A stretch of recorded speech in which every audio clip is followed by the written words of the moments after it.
그래서 사도 바울이 에베소 교회 성도들을 위해서 기도할 때 저들의 속사람을 능력으로 강건케 하실 수 있는 분은 오직 성령님이시니 아버지 하나님 당신의 그 성령의 능력으로 에베소 교회 성도들이 그 환난과 박해와 핍박 가운데서도 또 수많은 유혹 속에서도 믿음을 지켜나가고 신앙의 정절을 지키고 담대하게 복음의 증인으로 살아갈 수 있도록 그래서 에베소 교회가 말씀 위에 기도에 든든하게 세워져 가게 하여 주옵소서. 오늘 우리 하나님 말씀 에베소서 3장 14절로 16절까지 세 절만 보겠습니다. 이러므로 내가 하늘과 땅에 있는 각 족속에게 이름을 주신 아버지 앞에 무릎을 꿇고 비노니 그의 영광의 풍성함을 따라 그의 성령으로 말미암아 너희 속사람을 능력으로 강건하게 하시오며. 아멘. 오늘 이 말씀은 사도 바울이 에베소 교회 성도들을 위해서 기도하는 그런 내용임을 우리가 본문을 읽으면서 알 수 있습니다. 살아계신 하나님 앞에 무릎을 꿇고 기도한다 이렇게 이야기를 하고 있고 그 구체적인 기도의 내용이 이제 16절부터 뒷부분에 계속 나오는데 오늘은 16절만 가지고 말씀을 나누고자 합니다. 사실 사도 바울이 어떻게 해서 에베소 교회와 에베소 교회 성도들과 관계를 맺게 됐을까 하는 내용을 우리가 먼저 좀 배경적으로 살펴볼 필요가 있습니다. 사도 바울은 우리가 잘 아는 대로 3번에 걸쳐서 전도 여행을 했다 이렇게.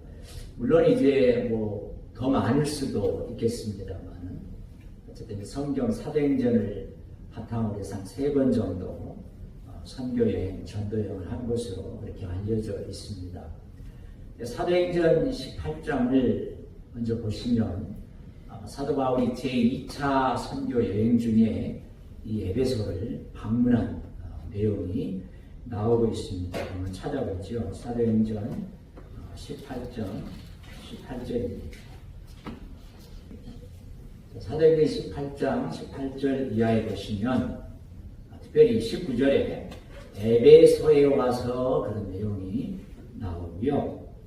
또 19절에 보면 회당에 들어가서 유대인들과 변론했다 하는 내용이 나옵니다.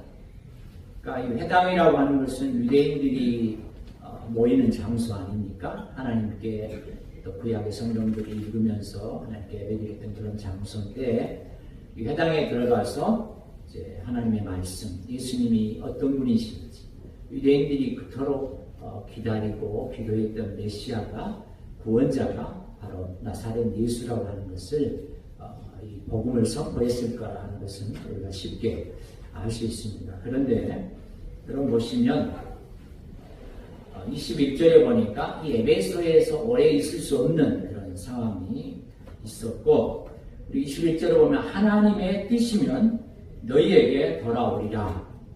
그러니까 하나님의 뜻이 있으면 내가 반드시 너희에게 다시 돌아오겠다라고 이야기를 했습니다. 그리고 나서 이 하나님의 뜻에 의해서 이제 사도행전 19장에 보시면요.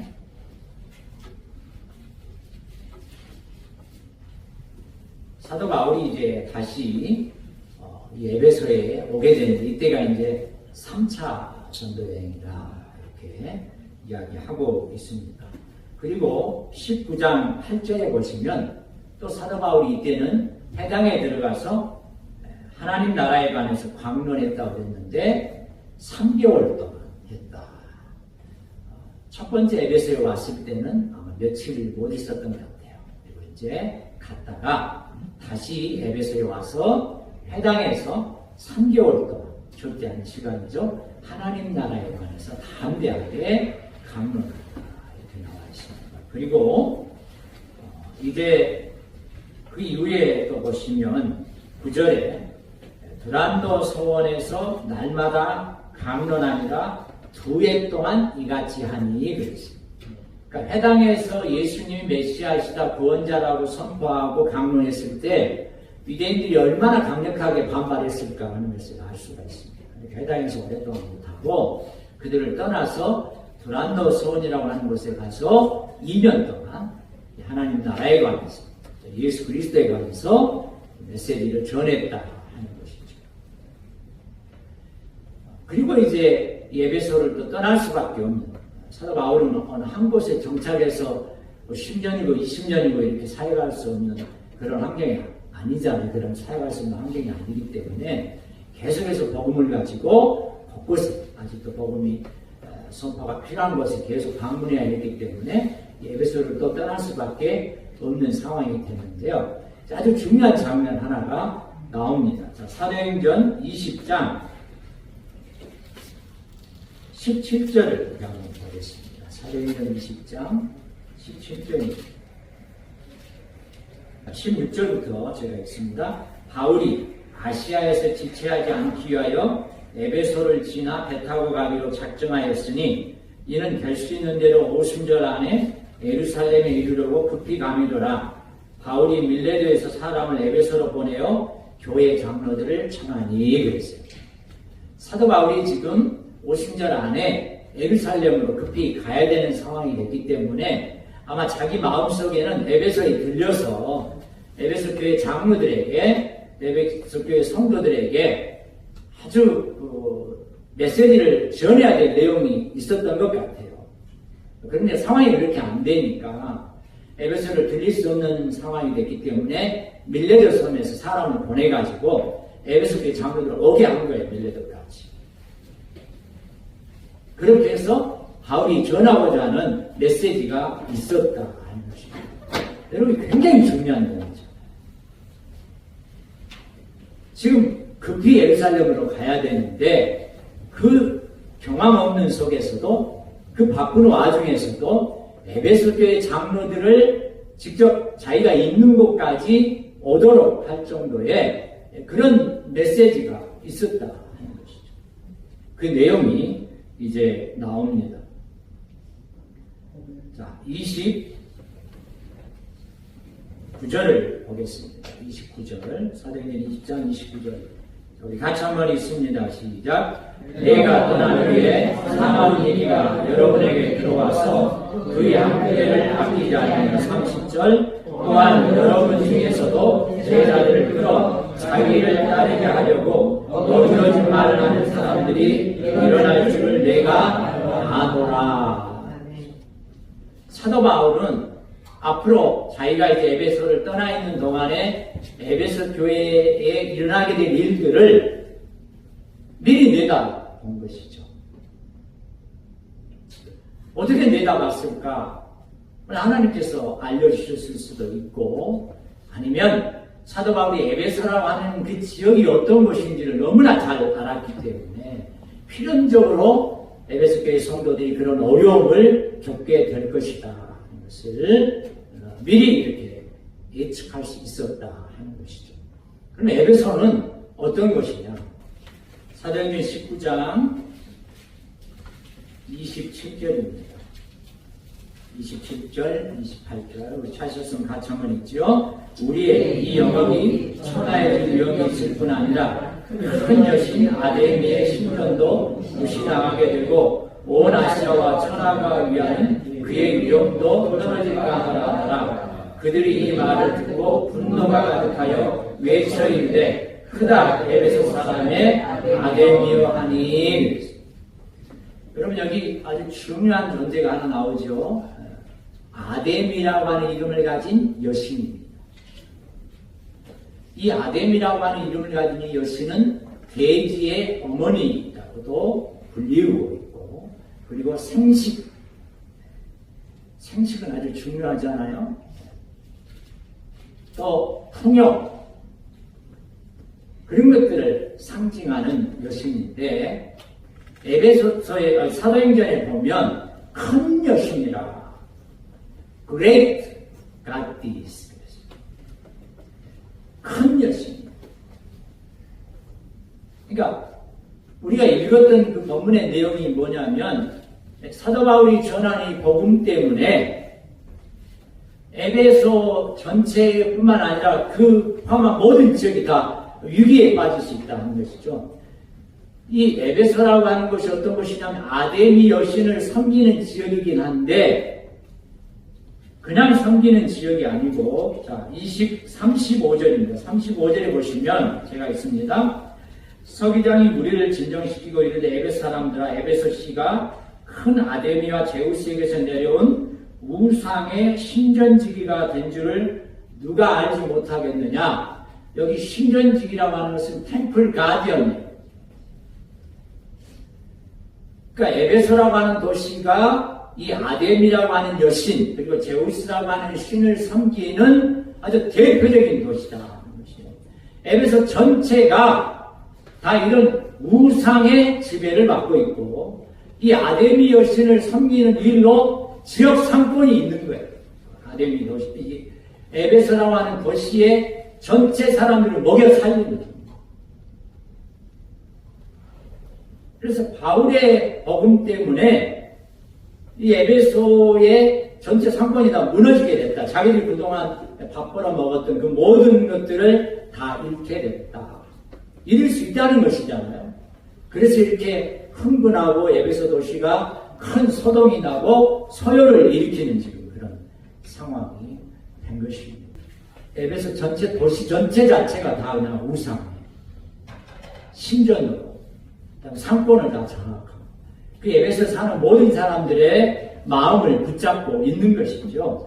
그런 배경과 그런 상황 속에서 믿음을 지키고 신앙생활을 한다고 하는 것이 얼마나 어려운지를 사도 바울은 내다본 것이죠. 당시 유대교적인 배경 속에서 그리스도인이 된다고 하는 것은 목숨을 내놓는 일이고 사회로부터 왕따당할 수 있는 일이고 그런 부분들을 많이 말씀을 드렸잖아요. 그러므로 거의 3년에 걸쳐서 내가 눈물과 기도로 여러분들을 훈련시키고 양육시켰는데 에베소 교회 장로들이요, 당신들이 정신 차리고 성도들을 잘 돌보고 교회를 지켜라. 그 예루살렘으로 가는 그 급박한 상황 속에서도 반드시 해야 되기 때문에 그렇게 했다는 것이죠. 그리고 이제 우리가 에베소서 오늘 이 본문을 보면 사도 바울의 억증서신 중에 하나잖아요. 바울은 지금 로마의 감옥에 있는 상황이에요. 뭐 이렇게 좀 가까이라도 있으면 에베소 교회에 문제 생기면 당장이라도 달려가서 그들을 말씀으로 권면하고 문제를 해결해 주겠지만 그럴 상황이 아닌 것이잖아요. 자기도 언제 숨겨나갈지 모르는 로마의 감옥에서 억증해서 에베소 교회의 성도들을 생각하면서 하나님 앞에 눈물로 기도한 거라. 오늘 내용 어떤 기도를 했느냐? 속 사람을 강건하게 해 주옵소서. 여기 속 사람은요, 헬라어 원문도 호, 에소, 안스로, 포스. 이 에서라고 하는 헬라어는 안으로, 속으로 그런 말이에요. 그래서 영어도 the inner man 그랬습니다. 이 속 사람이라는 것은 우리가 마음으로도 생각할 수도 있고, 뭐 생각으로도 말할 수 있고, 그렇죠. 속 사람을 강건케 하라는 것은 우리의 마음을, 여러분의 마음을 강건케 하라. 그런 의미를 가지고 있는 것이죠. 하나님, 에베소 교회 성도들이 그들의 마음을 강하게 할 수 있도록 도와달라고 이렇게 하나님 앞에 기도하는 것이잖아요. 여러분, 우리 모든 문제가 다 마음에 달려있는 것이죠. 겉으로는 멀쩡해 보여도 사실은 마음에 고통이 있는 경우가 얼마나 우리가 많습니까? 얼굴에 내색은 안 해도 마음으로 생각으로 고민하고 염려하고 고통하고. 그래서 마음이 무너지면 그냥 무너지는 것이죠. 그래서 어떤 사람의 경우는 병 안에 물이 반절이 있으면 아직도 반이나 있네. 그런 긍정적인 마음을 갖는 사람도 있지만 이제 반밖에 없으면 고쳤겠구나. 그런 부정적인 마음을 또 품기도 하잖아요. 그러니까 사람 마음 높이에 달려있는데 사도 바울은 에베소 교회 사람들의 그 마음이 성도들의 그 심령이 강건해지도록 기도하고 있다 하는 것이죠. 근데 어떻게 강건해질 수 있느냐? 그러니까 해답을 제시를 했어요. 16절에 다시 보시면 그의 성령으로 말미암아 너희 속사람을 능력으로 강건하게 하시며 우리 그리스도인들의 속사람 저와 여러분의 마음과 생각을 강건하게 할 수 있는 것은 오직 성령의 능력인 줄 믿습니다. 그래서 하나님의 성령이라고 했어요. 그의 성령. 사실 예수님의 제자들을 봐도 예수님이 십자가에 달리시기 또 체포되는 그런 상황 속에 뿔뿔이 다 도망갔던 사람들인데 그들이 담대하게 복음을 전했던 거 보면 사도행전의 50절에 성령 강림의 그 놀라운 체험 이후에 성령 충만해져서 두려워하지 않고 담대하게 복음을 선포했던 것들을 우리가 볼 수 있습니다. 한번 찾아볼까요? 자, 사도행전 4장 31절입니다. 빌리기를 다함에 모인 곳이 진동하더니 우리가 다 성령이 충만하여 담대히 하나님의 말씀을 전하니라. 우리가 담대할 수 있는 것, 성령의 충만함으로 가능하다 하는 것이죠. 그뿐만이 아닙니다. 우리가 잘 아는 사도행전 10장 55절에 보면 스데반의 그 순교 현장이 나와 있는데요. 거기에도 동일한 말씀이 있습니다. 사도행전 7장 55절에 보시면 스데반이 성령 충만하여 하늘을 우러러 주목하여 하나님의 영광과 및 예수께서 하나님 우편에 서신 것을 보고 그 순교의 현장 속에서도 사도 스데반은 성령 충만했다 하는 것을 우리에게 보여주고 있습니다. 그래서 사도 바울이 에베소 교회 성도를 위해서 기도할 때 저들의 속사람을 능력으로 강건케 하실 수 있는 분은 오직 성령님이시니 아버지 하나님 당신의 그 성령의 능력으로 에베소 교회 성도들이 그 환난과 박해와 핍박 가운데서 또 수많은 유혹 속에서도 믿음을 지켜나가고 신앙의 정절을 지키고 담대하게 복음의 증인들로 살아갈 수 있도록 그래서 에베소 교회가 말씀 위에 기도에 든든하게 세워져 가게 하여 주옵소서. 그 기도를 하는 것이라 하는 것이죠. 저는 사도 바울의 기도가 에베소 교회 성도들만 위한 기도가 아니라 오늘 저와 여러분을 위한 기도인 줄 믿습니다. 온 교회를 위한 기도잖아요. 에베소 교회 성도를 위해서 기도하고 있지만 이 바울의 기도는 사실 하나님의 자녀들을 위한 기도고 전 세계의 모든 오고 올 세대 교회들을 위한 기도다 하는 것이죠. 그래서 이 기도를 생각하면서 오늘도 우리가 늘 성령 충만함을 사모해야 될 이유가 분명해진 것이죠. 우리 현실에 눈을 돌리면 마음이 약해질 일이 너무 많은 것 같아요. 자꾸 흔들리죠. 육신이 아파서도 그렇고 여러 가지 어려운 환경들 때문에 마음과 심령이 약해지고 정말 기도에 힘쓰고 하나님이 원하신 일을 해야 되는데 그러지 못하도록 자꾸 사단 마귀는 우리의 마음을 그냥 떨어뜨려버려요. 그래서 우리가 성령 충만함을 기도할 때마다 사모하고 부르짖고 구해야 한다 하는 것이죠. 뿐만 아니라 저와 여러분이 또 우리 지체들을 위해서도 여러분도 저를 위해서 기도해 주셔야 돼요. 하나님 우리 목사님 성령 충만하게 해주셔서 우리 목사님의 속사람이 능력으로 강건케 하옵소서. 그런 기도가 절대적으로 저에게도 필요하고 여러분 각자에게도 필요하다. 서로를 위해서 하나님 성령 하나님 능력을 주셔서 우리 집사님, 우리 권사님, 또 우리 선교사님 옆에 있는 우리 환우들의 그 속사람을 강건케 하여 주옵소서. 우리 이 산성병원의 원장님이 또 이 강건해야 온 또 병원이 하나님의 기뻐하시는 방향으로 또 움직입니다. 그래서 우리 항상 리더들을 위해서 기도해야 되는 것이죠. 나라의 리더들뿐만 아니라 우리 공동체의 리더들을 위해서도 여러분 기도를 해주셔야 되고 이제 덧붙여서 저는 이제 대중교통으로 이제 이렇게 오는데 오면서 이제 그런 생각을 했어요. 속사람의 강건함 너무나 중요한데 하나님 겉사람의 강건함도 좀 주옵소서. 제가 그렇게 기도하고 왔어요. 그래서 사실 우리는 전부 겉사람의 강건함도 좀 필요하잖아요. 하나님께서 저와 여러분에게 능력을 베풀으시고 사도행전에 있다 보니까 손을 내밀어 그 성령 충만의 그 역사 가운데 손을 내밀어 병을 낫게 하옵시고 표적과 기사가 예수의 이름으로 이루어지게 하옵소서. 주님의 그 손, 주님의 손을 내밀어서 우리의 병을 낫게 해주옵시고 오늘도 표적과 기사가 주님의 이름으로 있게 하여 주옵소서. 제 병도 좀 고쳐주십시오.